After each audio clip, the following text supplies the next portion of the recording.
రెండు వృత్తాలు plus glass is equal to పంది.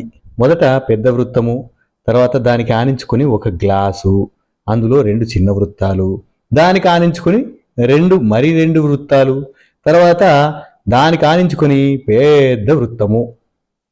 అలాగే ఇక్కడ చివర్లు ఆనించుకొని వంకర టింకర వృత్తాలు రెండు, ఆ తర్వాత కింది వైపున వంపు తిరిగినటువంటి గ్లాసులు రెండు, దానికి డబ్ల్యూ ఆకారంలో ఆనిస్తూ గీసినటువంటి రెండు వంకలు. ఇప్పుడు పంది రెడీ అయింది కదా, దీన్ని దొంగ పందిని చేద్దాం. దొంగ సింబల్ ఏంటి? చారల చొక్కా. ఆ చారల చొక్కాను ఈ పందికి తొడుగుదాం. అప్పుడు మామూలు పంది కాస్త దొంగ పందిగా మారిపోతుంది. ఇదండి చాలా సులభంగా కార్టూన్ పందిని, నిజమైన పందిని వేసుకోవడం కష్టమేమో కానీ ఈ కార్టూన్ పందిని వేసుకోవడం మాత్రం చాలా ఈజీ.